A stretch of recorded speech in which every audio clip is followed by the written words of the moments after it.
Hello friend, welcome to my global classes. आज हम आप लोग के लिए मुग़ल साम्राज्य का टॉपिक लेकर आए हैं जो काफ़ी एग्जामिनेशन व्यू से काफ़ी महत्वपूर्ण है, क्योंकि इस टॉपिक को मैंने अपने हाथों से आ, बनाया है और इसी का हम फुल डिस्कशन करने जा रहे हैं। आइए हम लोग देखते हैं इस टॉपिक को, मुग़ल साम्राज्य के बारे में। तो मुग़ल, सबसे पहले हम आपको बता दें कि मुग़ल साम्राज्य में मुग़ल कौन थे। तो मुग़ल का अगर हम इतिहास काल देखें तो मुग़ल वह आपका दो महान शासकों का क्या थे, वंशज थे, है ना। जो पहला शासक था वह मंगोल शासक था जो चंगेज खां था। और अगर इनका हम दूसरा शासक देखें तो दूसरा शासक आपका तुर्की के उत्तराधिकारी था तैमूर। ठीक है, इन दोनों वंशज से मुग़ल मुग़ल को जोड़ा जाता है। ठीक है, तो ऑब्वियसली हम कह सकते हैं कि मुग़ल साम्राज्य मुग़ल जो था वह तैमूर का वंशज था। ठीक है, और इसका अगर हम क्रम देखते हैं तो सबसे पहले भारत पर सबसे पहले आक्रमण जो किया था, यानी भारत में सबसे पहले जो बाबर सबसे पहले भारत पर आक्रमण किया था। और इसके बाद उसका उत्तराधिकारी हुमायूं का शासनकाल रहा। इसके बाद इसका उत्तराधिकारी जो था वह अकबर था, इनका शासनकाल रहा। इसके बाद जहांगीर, फिर जहांगीर का उत्तराधिकारी शाहजहां, फिर शाहजहां का औरंगजेब। इस तरह से क्रम चलता है। ठीक है, तो क्रम भी आपको माइंड में रखना चाहिए।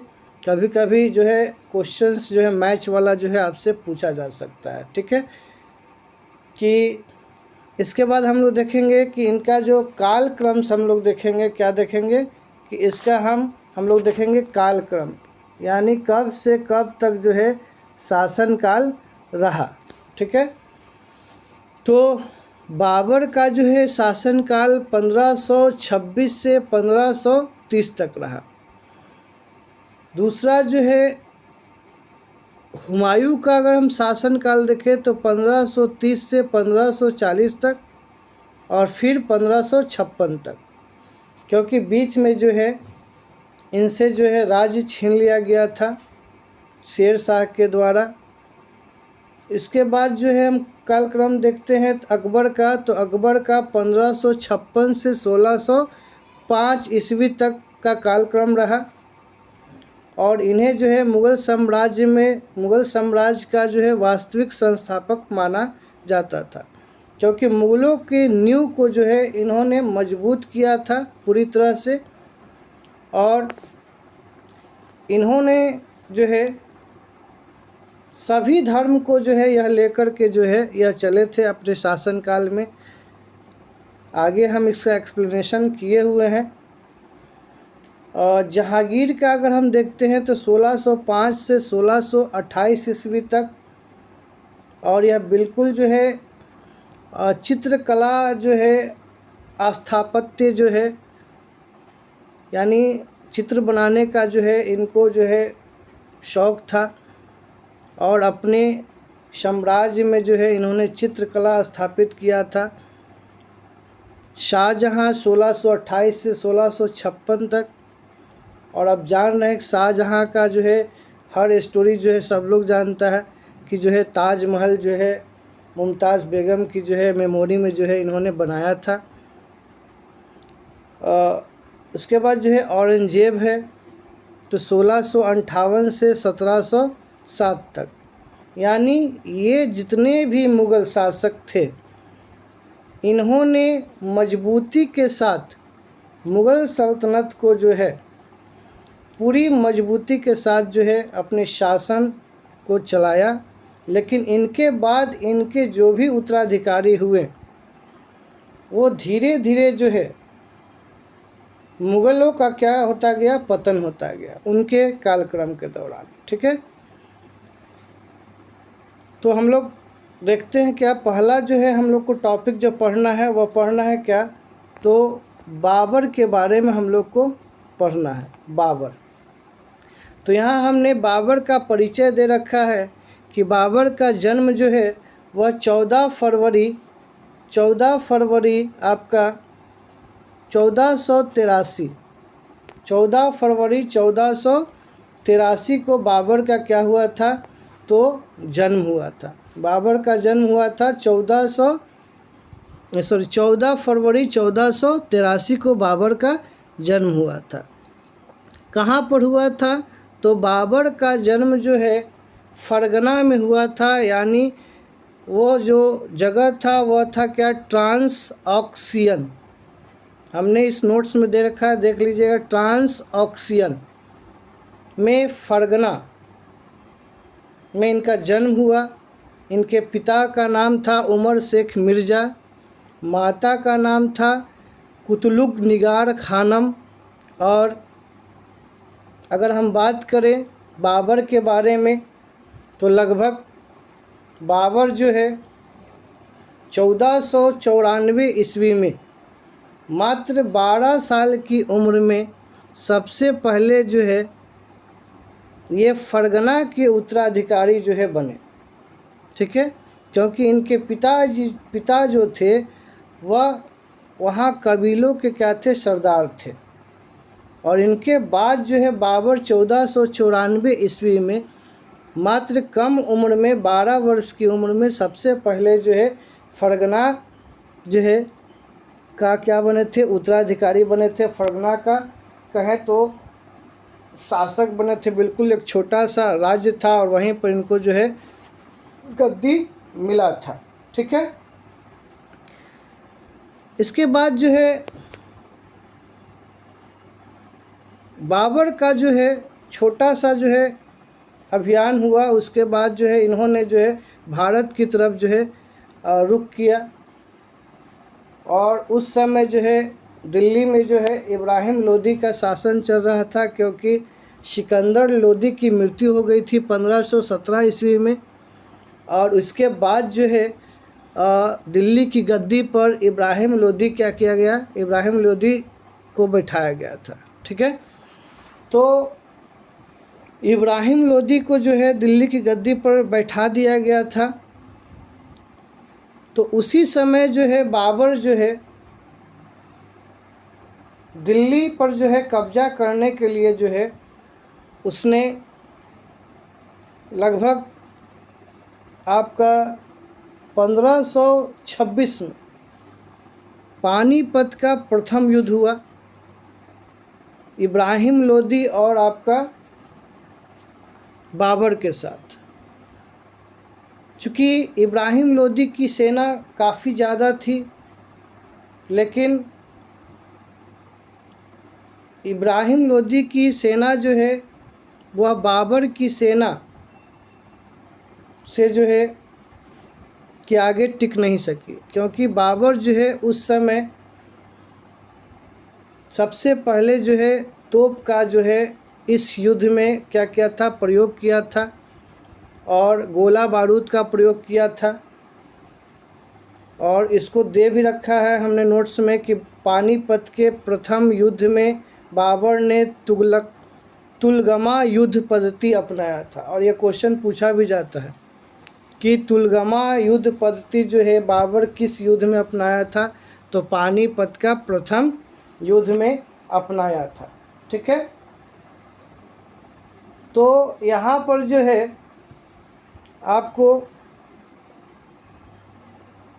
बाबर जो है पानीपत के प्रथम युद्ध में जो है इब्राहिम लोदी को हरा दिया। और इब्राहिम लोदी को जो है हराने के बाद जो है बाबर की जो है क्या हुई, विजय प्राप्त हुई।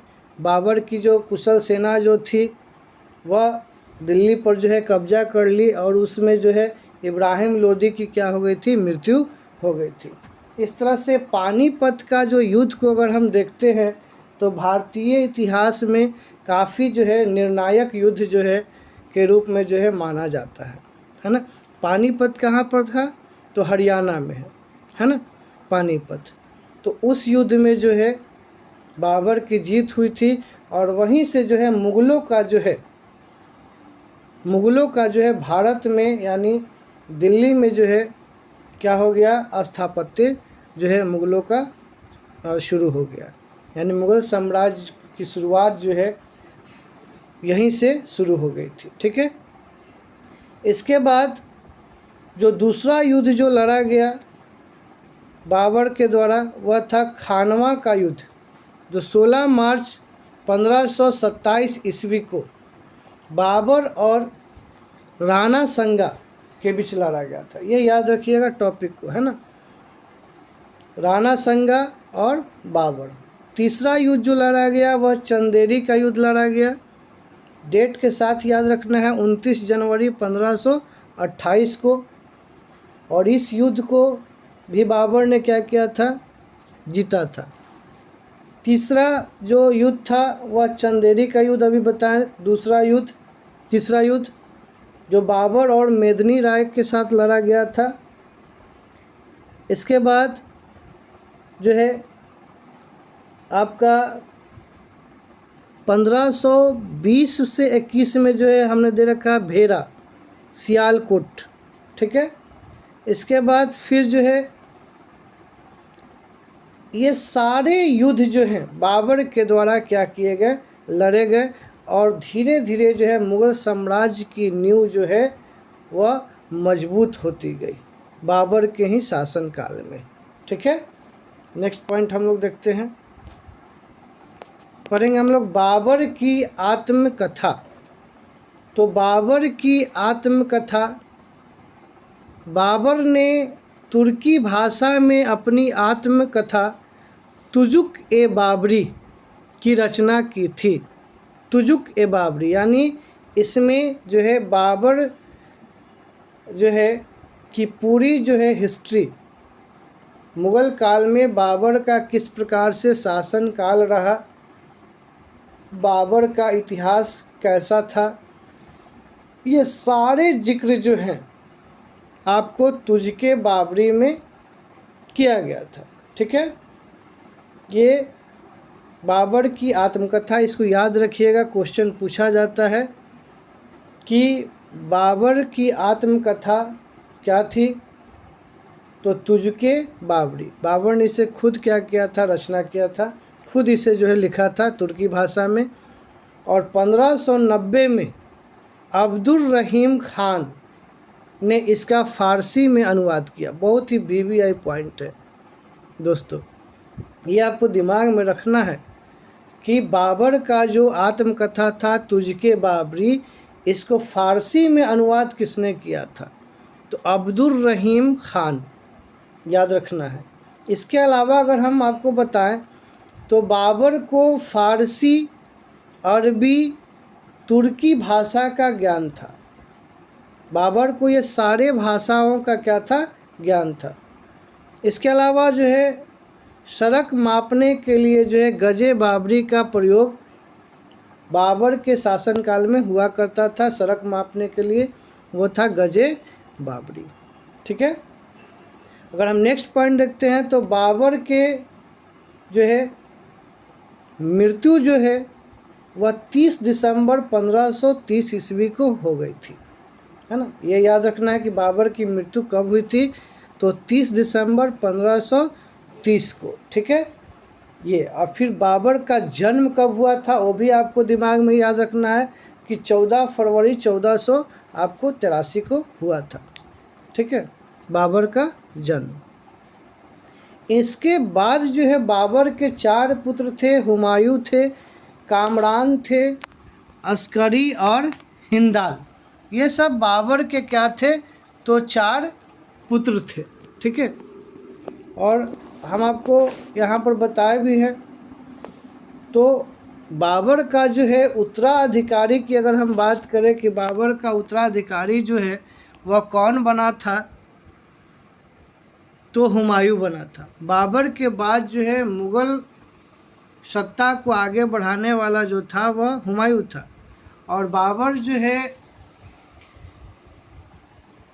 हुमायूं को जो है एक, जो कहने का मतलब क्या कि मृत्यु के बाद जो है हुमायूं जो है सिंहासन पर बैठा, और बाबर जो है बाबर जो है, कहने का मतलब क्या कि अब का बड़ा बेटा था हुमायूं, तो उसको जो है बुला करके जो है बाबर जो है एक आदेश दिया था कि मेरे मृत्यु के बाद जो है जो तुम्हारे भाई जो होंगे, है ना, उनको भी जो है क्या करना है कि जागीरें जो हैं वह देना है, उनको भी जो है अलग अलग जो है क्षेत्रों में जो है कुछ जागीरें जो है उनको देना है। तो इस तरह का जो है बाबर ने जो है हुमायूं से जो है बोला था मृत्यु के समय। हुमायूं के अगर हम परिचय देखते हैं तो 30 दिसंबर 1530 को हुमायूं सिंहासन पर बैठा था। इनका पूरा नाम जो है याद रखिएगा नसीरुद्दीन मोहम्मद हुमायूं था। जन्म जो है इनका 6 मार्च 1508 काबुल में हुआ था, और इनकी पत्नी का नाम था हमीदा बानो बेगम। ठीक है, हमीदा बानो बेगम इनकी पत्नी का नाम था। ठीक है, ये इनका जो है हम परिचय दिए। और कितने भाई थे? ये लोग 4 भाई थे। ठीक है, यानी कामरान, अस्करी और हिंदल, ये तीनों इनके क्या थे? भाई थे, है ना।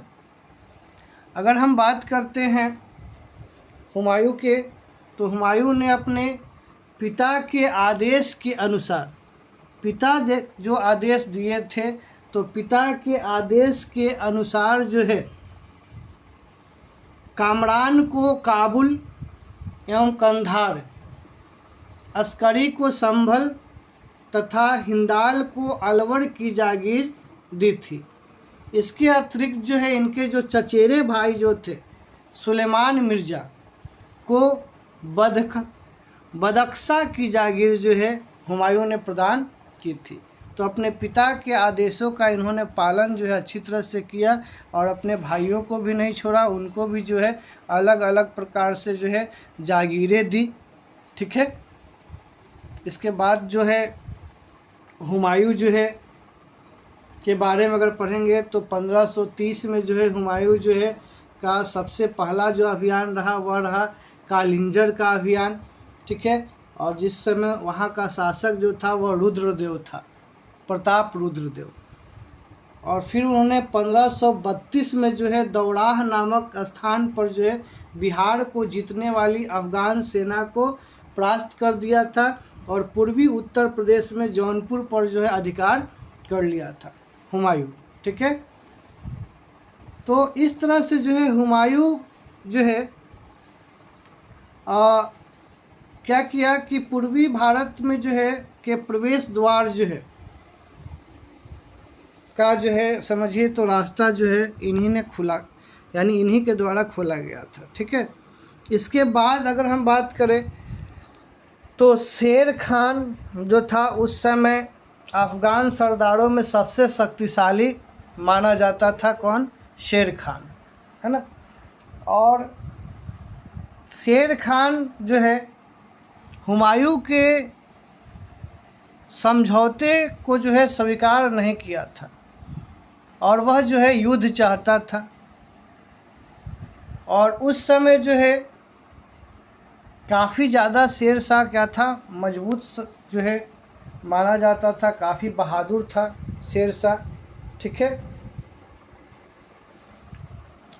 और अगर हम बात करें तो 2 युद्ध का चर्चा है आपका, जो हम आगे अपने नोट्स पॉइंट में दे रखा है। पहला युद्ध जो है चौसा का युद्ध, आपसे पूछा जाता है एग्ज़ाम में।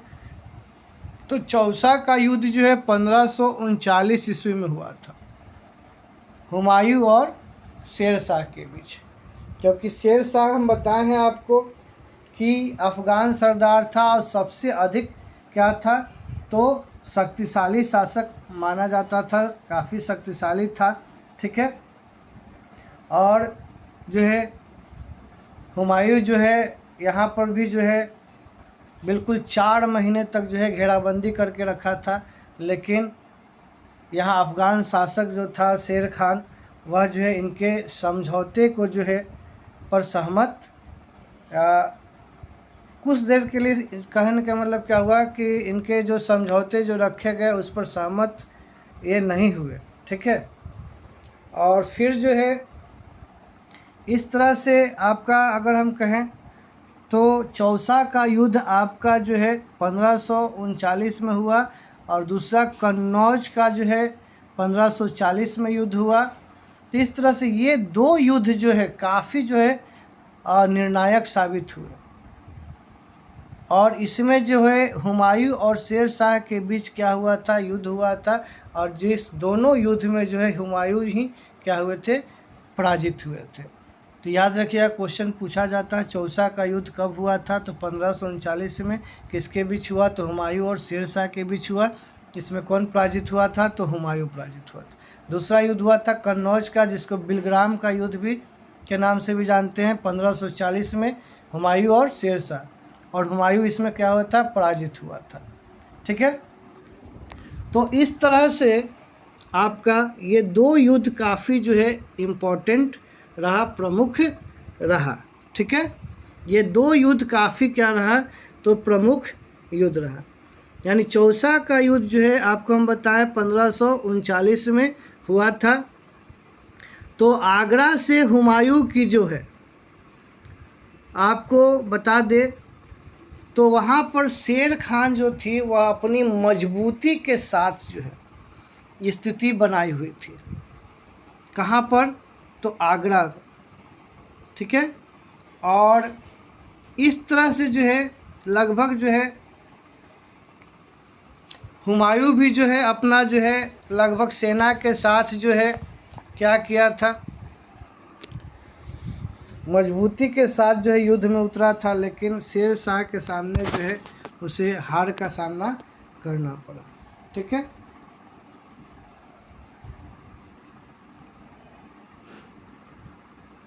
और इसमें सबसे इम्पोर्टेंट पॉइंट है कि किस युद्ध में जो है आपको हुमायूं जो है वह निर्वासित रहा। तो याद रखिएगा बिलग्राम का युद्ध जो है, कन्नौज का युद्ध जो हुआ था, ठीक है। इस युद्ध में आपका इनके दोनों भाई इनका साथ दिए थे। जो दोनों भाई थे असगर थे और आपका जो हिंदाल थे, ये बिल्कुल बहादुरी के साथ लड़े थे, है ना। लेकिन फिर भी जो है मुग़लों की क्या हुई थी, हार हुई थी, है ना। और कन्नौज की जो लड़ाई ने ही जो है हुमायूं और शेर खां जो है के मध्य के संघर्ष का फैसला कर दिया था। और अब जो है हुमायूं बिना बादशाहत का बादशाह रह गया था, है ना, ठीक है। तो ये जो है पॉइंट याद रखना है कि उस समय जो है उनके दोनों भाई जो है साथ दिए थे कन्नौज के युद्ध में, लेकिन जो है फिर भी हुमायूं पराजित हो गया। और 1540 से 1595 ईस्वी तक जो है हुमायूं जो है निर्वासन में रहा। ये क्वेश्चन आपसे पूछा जाता है, ठीक है। ये पॉइंट जो है माइंड में सेट रखना है। अगर हम थोड़ा सा अगर बात करते हैं शेर शाह सूरी के बारे में, तो शेर शाह सूरी जो था, है ना, वह दिल्ली के सिंहासन पर जो है 67 साल की आयु में बैठा था, ठीक है। और उसका मूल नाम याद रखिएगा, कभी कभी पूछा जाता है, तो फरीद था, ठीक है। शेर शाह का मूल नाम जो था वह क्या था, तो फरीद था, है ना। और उसके पिता का नाम था हसन, है ना, पिता का नाम क्या था, हसन था, ठीक है। और बिल्कुल अगर हम बात करें तो उनके पिताजी जो थे वह जौनपुर के क्या थे, तो जौनपुर के एक छोटे से जागीरदार थे उनके पिता, है ना, समझ रहे हैं। तो इस तरह से जो यह युद्ध हुआ था उसी समय जो है इनको शेर खां का जो है उपाधि मिला था, ठीक है। आगे हम अगर पढ़ते हैं इसके बाद इनके बारे में, तो यहाँ जो है 1555 में हुमायूं पुनः दिल्ली और आगरा को जीत लिया।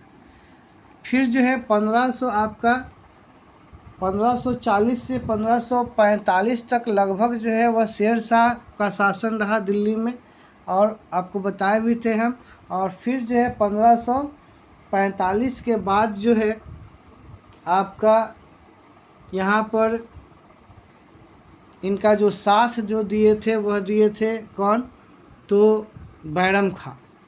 बैरम खां जो थे इनका महत्वपूर्ण जो है रोल रहा इस युद्ध में, और इन्हीं के देख रेख में यह युद्ध जो है हुआ, और इसमें जो है बैरम खां जो है पूरी तरह से जो है इनका रोल रहा, और जो है युद्ध फिर से पुनः जो है जीता गया, और दिल्ली और आगरा में फिर से जो है हुमायूं का शासन आ गया 1555 में। ठीक है, याद रखिएगा 1555 में, और दिल्ली में जो है फिर से जो है और आगरा में हुमायूं का शासन आ गया। ठीक है, अगर हम बात करें तो अकबर का जन्म जो हुआ था, अकबर का जन्म यानी जिस समय जो है निर्वासन काल में हुमायूं थे, उसी समय जो है यानी हमीदा बानो बेगम, ठीक है, हमीदा बानो बेगम, उन्होंने 29 अगस्त 1542 को अमरकोट जो सिंध में पड़ता है, और वहाँ जो है पर इनका क्या हुआ था, जन्म हुआ था किनका, अकबर का। ठीक है, यानी हमीदा बानो बेगम जो थी वह अकबर को वहाँ पर क्या दी, जन्म दी, है ना। और वो जो था राणा विशाल का था महल। ठीक है, और वहीं पर जो है इनको हुमायूं को जो है आश्रय जो है मिला था। नेक्स्ट अगर पॉइंट अगर हम बात करते हैं तो इन पर जो है एक टिप्पणी भी किया गया था जो है लेनपुल के द्वारा। लेनपुल जो थे वो टिप्पणी किए थे हुमायूं के बारे में। उन्होंने कहा था कि हुमायूं का जो जीवन जो है यानी हुमायूं जो है वह जीवन भर लड़खड़ाता रहा, इस प्रकार का टिप्पणी जो है लेपुन किए थे, और लड़खड़ाते हुए ही वह अपने जो है जीवन को क्या किए थे, त्याग दिए थे। ये याद रखिएगा स्टेटमेंट, है ना। किसका का था, तो लेनपुल का था। ठीक, इनके अलावा अगर हम बात करें कि हुमायूं जो है वह किस विषय में उनको सबसे ज़्यादा रुचि था, तो ज्योतिष और खगोल विज्ञान में सबसे ज़्यादा इनको रुचि था। इसके बाद जो है पॉइंट हमने दे रखा है कि उन्होंने दिल्ली में दीन पनाह नामक नगर की स्थापना की थी। दीन पनाह जो है नगर का स्थापना जो है हुमायूं जो है वह कहाँ किए थे, तो दिल्ली में किए थे, दीन पनाह का। ठीक है, यानी दीन पनाह में जो है वह आपसे पूछा जाता है इससे क्वेश्चन कि दीन पनाह नगर की स्थापना जो है किसने किया था दिल्ली में, तो हुमायूं ने किया था। ठीक है, और उसी दीन पनाह का जो वो नगर स्थापित किए थे, वहीं पर जो पुस्तकालय जो था, उस पुस्तकालय की जो भवन की जो सीढ़ी जो था, उस सीढ़ी से जो है ना, उसी सीढ़ी से जो है ये क्या कर रहे थे, उतर रहे थे, तभी इनका जो है पैर फिसल गया, और फिसल कर जो है यह गिरने से घायल हो गए, और इस प्रकार जो है इनका मृत्यु जो है वह 24 जनवरी 1556 को हो गया था। ठीक है, याद रखिएगा, यह पॉइंट याद रखिएगा, क्वेश्चन पूछा जाता है दीन पनाह और इनकी मृत्यु जो है कब हुई थी और कैसे हुई थी, है ना। हुमायूं का मकबरा दिल्ली में स्थित है, जिसे उसकी पत्नी हमीदा बानो बेगम ने बनवाई थी। ठीक है, तो हुमायूं का मकबरा कहाँ है, दिल्ली में है। ठीक है, और किसने बनाई थी, तो हमीदा बानो बेगम ने बनवाई थी। नेक्स्ट पॉइंट है हुमायूं का मकबरा भारत का पहला भव्य 4 बाग शैली का मकबरा माना जाता है। तो यह मकबरा जो था यह काफ़ी भव्यदार मकबरा बनाया गया था। ठीक है, और यह जो हमीदा बानो बेगम के द्वारा बनाया गया था, और इसका नाम था 4 बाग शैली का मकबरा। तो याद रखिएगा अभी पॉइंट। ठीक है, कि हुमायूं का मकबरा का क्या नाम था, 4 बाग शैली का मकबरा। ठीक है, नेक्स्ट हम लोग देखते हैं पॉइंट। तो नेक्स्ट पॉइंट में हम लोग पढ़ेंगे क्या, अकबर के बारे में हम लोग जो है डिटेल से पढ़ेंगे कि अकबर, तो अकबर के बारे में हम लोग डिटेल पढ़ेंगे। हमने सब पूरी तरह से अकबर के बारे में जो है डिटेल दे रखा है।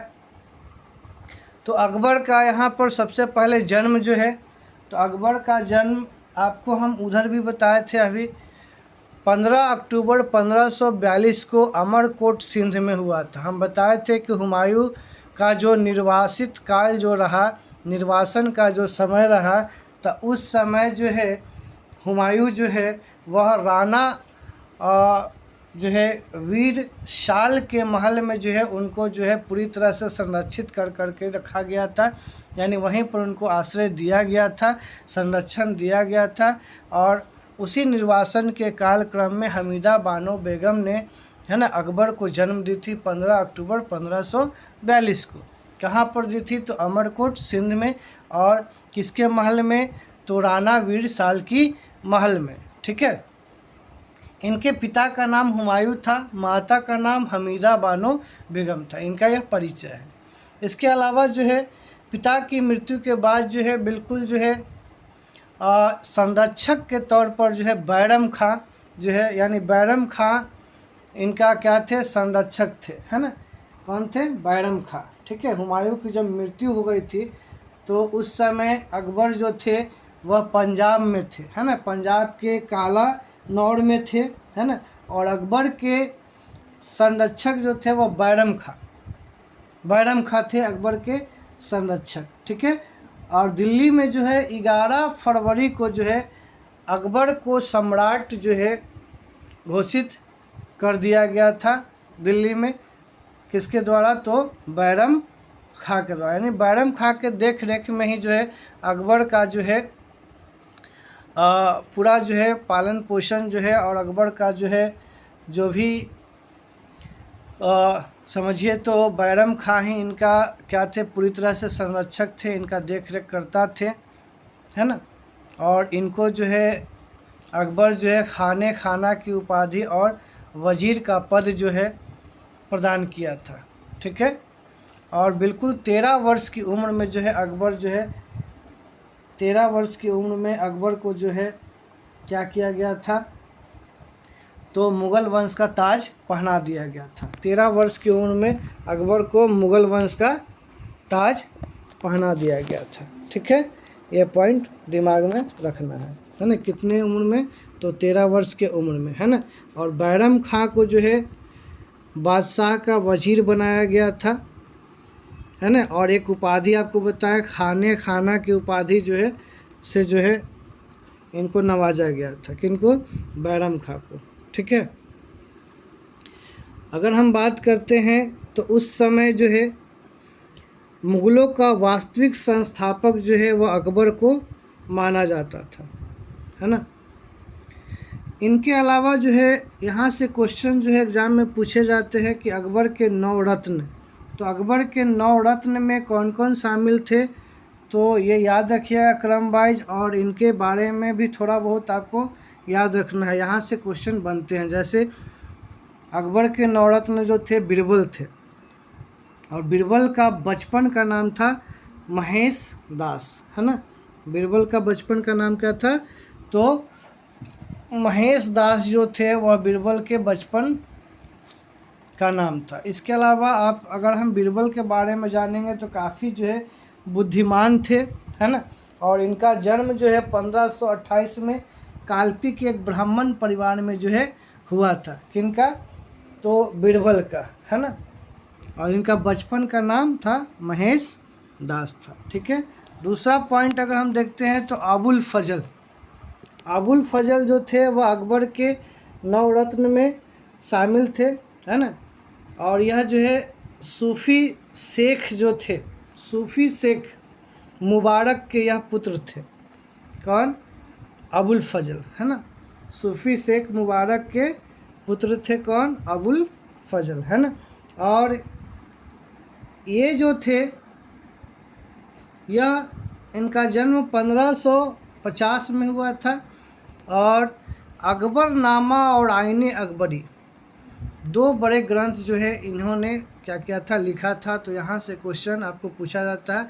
ये भी क्वेश्चन आपको ऊपर में जो बताया बीरबल का, तो बीरबल से आपको क्वेश्चन यहाँ पर पूछेगा कि बीरबल का बचपन का नाम क्या था? तो महेश दास, ये याद रखना है। दूसरा पॉइंट अबुल फजल के बारे में, तो यहाँ से ये क्वेश्चन बनता है कि अकबरनामा और आईने अकबरी के लेखक कौन थे? तो अबुल फजल थे। ठीक है। तीसरा पॉइंट है तानसेन। तो तानसेन का निक नाम अगर आपको याद रखिएगा तो राम तनु पांडे, है ना, तानसेन का निक नाम था, है ना। मिर्ज़ा तानसेन का जन्म जो था वह ग्वालियर में हुआ था। याद रखना है कहाँ जन्म हुआ था, ये भी याद रखना है, ग्वालियर में हुआ था।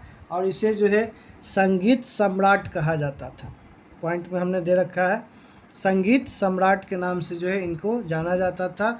और इन्हीं के द्वारा जो है ध्रुपद गायन शैली, ठीक है, ध्रुपद गायन शैली कला जो है स्थापित किया गया था। और यहाँ से भी क्वेश्चन पूछा जाता है, ध्रुपद गायन शैली जो है अकबर के दरबार में जो था तो वह याद रखिएगा तानसेन, ठीक है। अकबर ने इसे कंठाभरण वाणी विलास की उपाधि से सम्मानित किया गया था। ये भी पॉइंट याद रखना है, ध्रुपद गायन शैली और कंठाभरण वाणी विलास, ठीक है, यह तानसेन। और इनका जो है नाम क्या था, राम तनु पांडे था। और इनका जन्म कहाँ हुआ था, तो अभी आपको हम बताए हैं कि ग्वालियर में हुआ था। पूरा नाम था मिर्ज़ा तानसेन, ठीक है, ये याद रखना है। तो राम तनु पांडे के नाम से जो है ये जाने जाते थे, ठीक है। आगे हम लोग देखते हैं तो है अब्दुल रहीम खान ए खानम बैरम खां के पुत्र थे, ठीक है। अब्दुल रहीम खान ए खानम बैरम खां के पुत्र थे।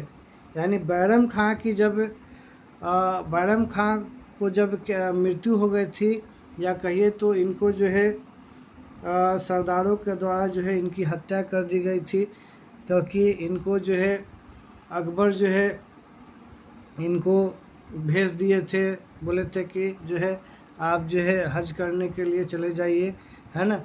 तो रास्ते में ही जो है इनकी हत्या कर दी गई थी। उन्हीं का यह पुत्र था अब्दुल रहीम खान खानम। और अकबर के संरक्षण में जो है इनका लालन पालन हुआ और इनको एक पद भी दिया गया था, ठीक है। क्योंकि अकबर जो है खुद जो है बैरम खां की जो है विधवा से क्या किए थे, शादी की कर लिए थे, ठीक है। ये पॉइंट याद रखिएगा।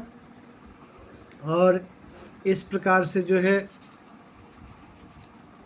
आपका ये मेन पॉइंट याद रखना है कि बाबरनामा को फ़ारसी में अनुवाद जो है वह किया था कौन, तो अब्दुल रहीम खान खानम, ठीक है। ये क्वेश्चन भी आपसे पूछा जाता है कि बाबरनामा को फ़ारसी में अनुवाद जो कौन किया था, अब्दुल रहीम खान खानम, ठीक है, बैरम खां का पुत्र था, है ना।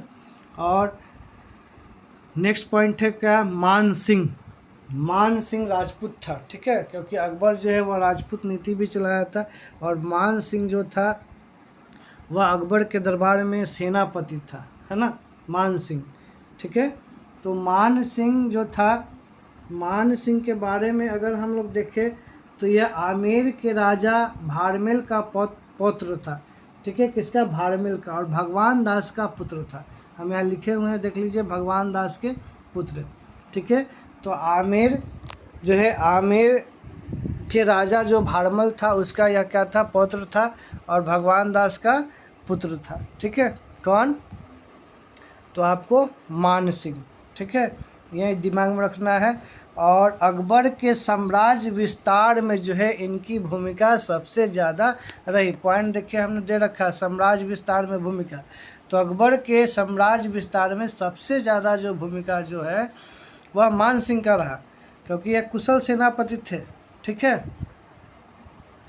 और इनकी अगर हम मृत्यु की बात करें तो 1611 में इनकी मृत्यु हो गई थी। राजा टोडरमल, तो राजा टोडरमल जो थे वह अकबर के शासनकाल में जो है केंद्रीय शासन प्रणाली में जो है इनको जो है दीवाने अशरफ का पद दिया गया था, ठीक है। और भूमि का इनके द्वारा क्या किया गया था, मुग़ल काल में भूमि का सुधार किया गया था।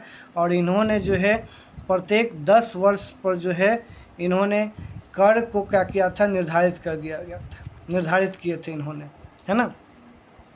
और भूमि राजस्व विभाग के मंत्री थे राजा टोडरमल, ठीक है, याद रखिएगा। अकबर के शासनकाल में भूमि, है ना, राजस्व मंत्री जो है राजा टोडरमल को कहा जाता था। भूमि का सुधार किए थे इन्होंने। और इन्होंने ही जो है कर निर्धारित किए थे। ठीक है, आगे भी हम अकबर के प्रशासन जो है उसमें हम पढ़ाएंगे आपको अभी। तो दीवाने अशरफ के पद पर थे, याद रखिएगा, राजा टोडरमल। ठीक है, दीवाने अशरफ। ठीक, भूमि सुधार की जो है इन्होंने सफल योजना क्या की थी, चलाई थी। ठीक है, ये पॉइंट याद रखिएगा। इसके बाद है हकीम हुकाम।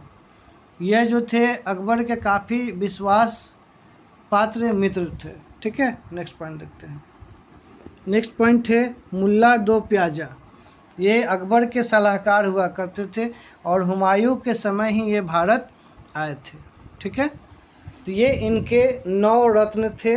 और एक 9 रत्न जो था वह था क्या, हम यहाँ मेंशन नहीं किए हैं लेकिन बता दें तो एक था फैजी।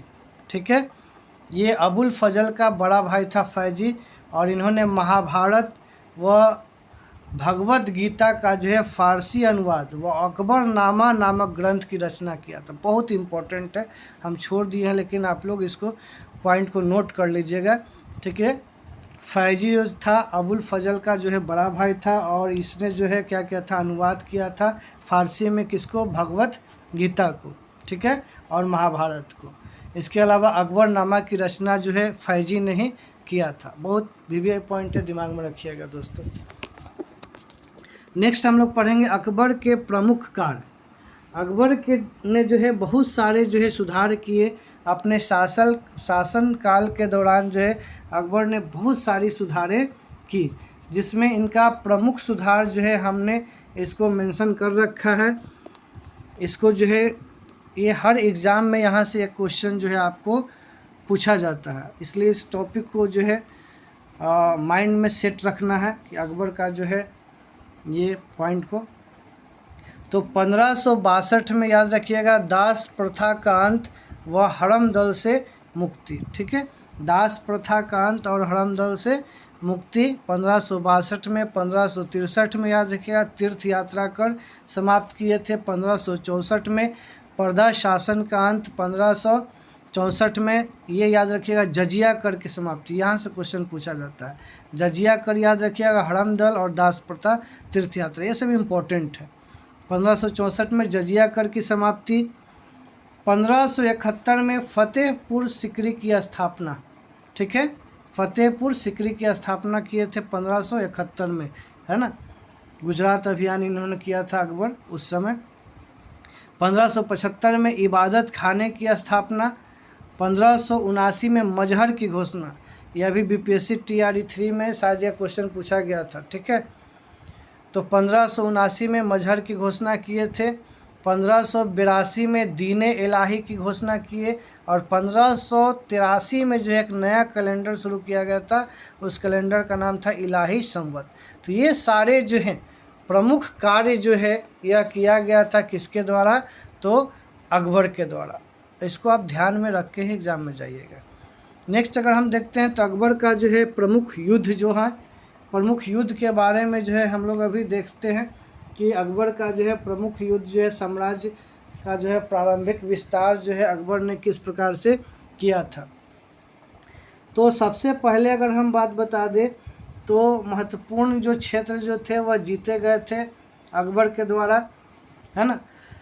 वह था आपका क्या, तो 1556 ईस्वी में जो है द्वितीय पानीपत का युद्ध हुआ था। याद रखिएगा, यहाँ से क्वेश्चन पूछा जाता है, द्वितीय पानीपत का युद्ध कब हुआ था, तो 1556 में अकबर व हेमू के द्वारा हुआ था। ठीक है, मालवा विजय 1561 में हुआ था, याद रखिएगा।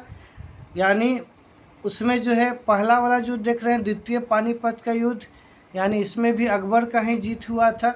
ठीक है, मालवा विजय जो हुआ था वह आपका याद रखिएगा 1561 में हुआ था।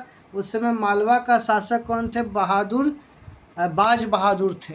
ठीक है, बाज बहादुर थे, और बाज बहादुर जो थे वह काफ़ी आपको कहा जाए तो कला को सम्मान देते थे, है ना।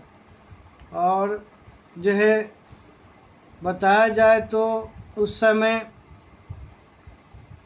आपको बैरम खां का जो है विद्रोह जो है समाप्त होने के पश्चात जो है अकबर ने मालवा के विरुद्ध जो है दूसरी बार सेना भेजी थी, है ना। और परिणाम स्वरूप वह हार गया और उसे मालवा छोड़कर जाना पड़ा था, ठीक है। इसके बाद जो है कमान जो संभाला वह संभाला था आदम खां, है ना। तो आदम खां जो था और बाज बहादुर के बीच जो है युद्ध हुआ था मालवा का, और मालवा का युद्ध में जो है आदम खां जो है कि क्या हुई, जीत हुई थी। फिर गोंडवाना विजय हुआ था, उस वहाँ गोंडवाना विजय में रानी दुर्गावती थी, है ना। और इतिहास बताता है कि जो है काफ़ी जो है वीर थी, वीरांगना थी रानी दुर्गावती। और रानी दुर्गावती यानी उस समय बताया जाए तो यह जो है रानी दुर्गावती आपका हाँ तीर धनुष और आपका बंदूक, तीर धनुष और बंदूक दोनों चलाने में यह काफ़ी क्या थी, निपुण थी, है ना। कौन, तो रानी दुर्गावती। और बहुत जो है बहादुरी के साथ जो है इसने जो है मुग़लों का सामना किया था, है ना, बहुत ही बहादुरी के साथ। लेकिन जो है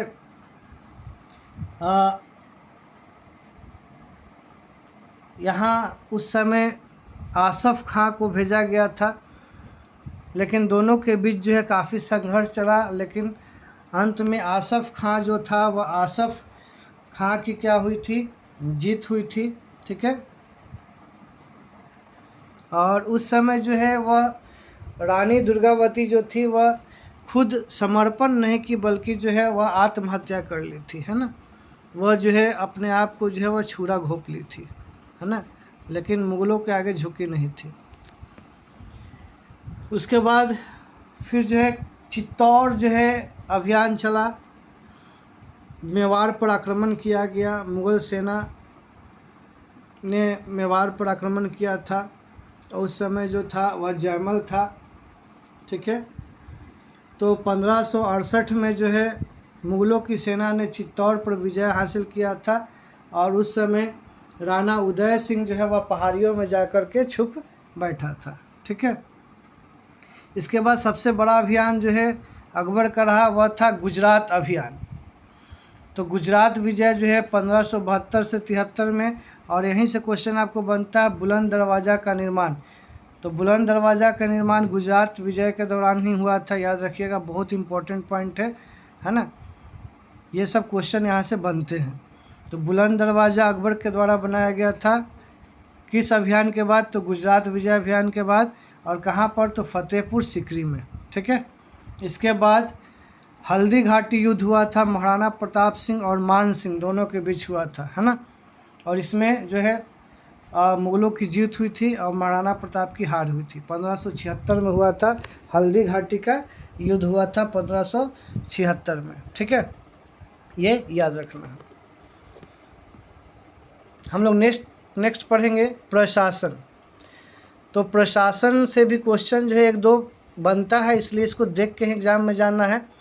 तो स्थानीय शासन के बारे में अगर देखेंगे तो साम्राज्य जो था वह बटा था सूबा में, फिर उसके बाद सरकार, उसके बाद परगना, फिर गांव। इस प्रकार से क्रम थे स्थानीय स्वशासन की। यानी पहला सूबा आता था, दूसरा में सरकार, फिर तीसरा स्तर पर परगना, फिर चौथा गांव, ठीक है। तो इस तरह से स्थानीय शासन क्या थे, बटे हुए थे। अगर हम अधिकारी की बात करें तो सूबा के अधिकारी सूबेदार कहलाते थे, सरकार के अधिकारी फौजदार कहलाते थे, परगना के अधिकारी सिकदार व अमील कहलाते थे, और गांव के अधिकारी मुखिया व पटवारी कहलाते थे। यहाँ से भी आपको क्वेश्चन बन सकता है, ठीक है। केंद्रीय प्रशासन की बात करें तो सर्वोच्च शासक, उसके बाद सेना होती थी, फिर न्याय होता था, और तब प्रशासन। सेना, न्याय और प्रशासन, है ना। और प्रमुख अधिकारी की बात करें पद और कार्य, तो वजीर का पद था, जिसको कार्य क्या था, वित्त विभाग का प्रमुख कार्य होता था। मीर बख्शी जो पद थे वह सैन्य विभाग का था। खाने सामान ये पद जो था वह शाही भंडार को दिया जाता था। सदर उस सुदूर धार्मिक मामलों का प्रमुख हुआ करता था। काजी उल कुजात जो पद था वह मुख्य न्यायाधीश का था।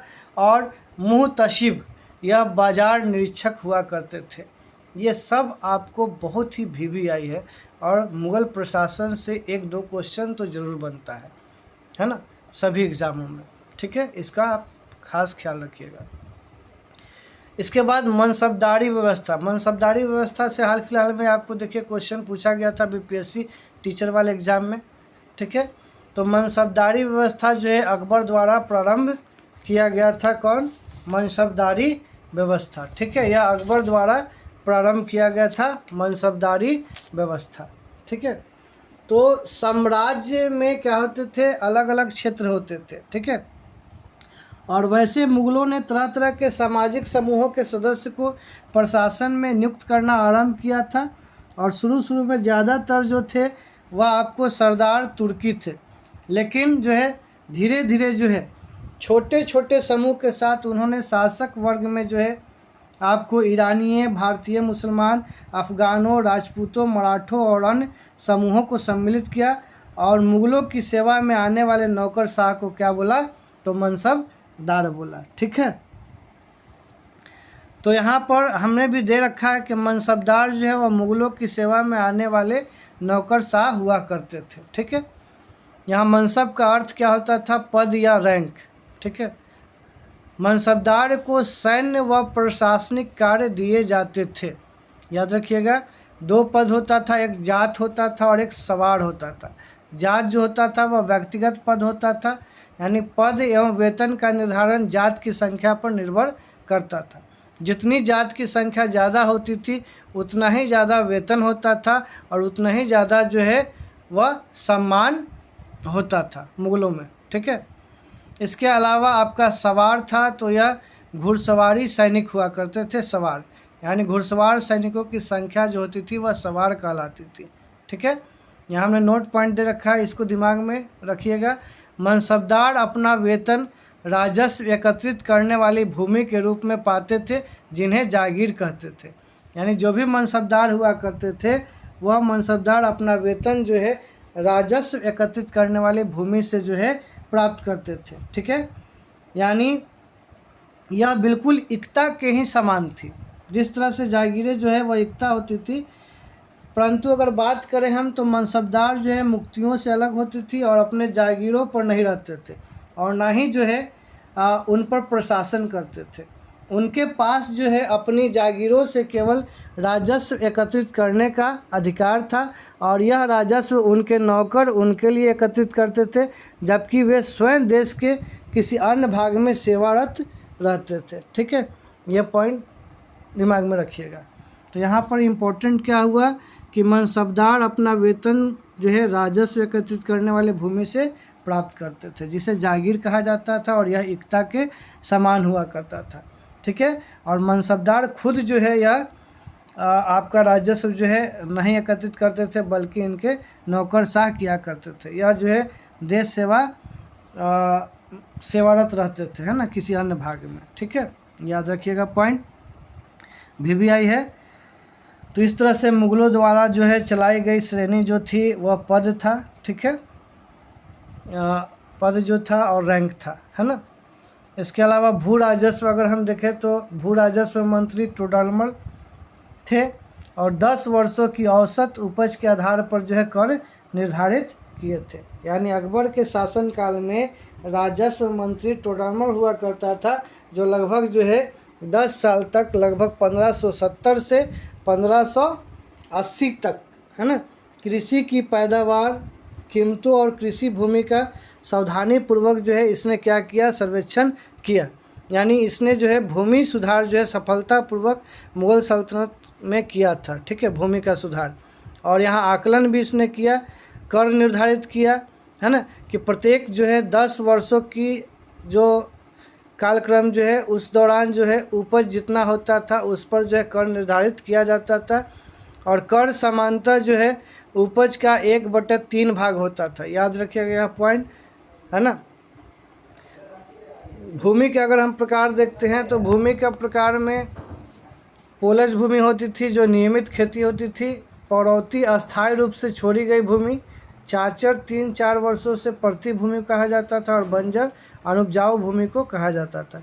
ये सब VVI पॉइंट है। भूमि के प्रकार आप याद रखिएगा, यहाँ से क्वेश्चन भी बनता है। पोलज नियमित खेती, पड़ौती अस्थायी रूप से छोड़ी गई भूमि, चाचर 3-4 वर्षों से पड़ती भूमि, और बंजर अनुपजाऊ भूमि को कहा जाता था। ठीक है, थैंक्स फॉर वॉच वीडियो। अगर आपको अच्छा लगा तो लाइक और सब्सक्राइब जरूर से कर दीजिएगा, क्योंकि जो है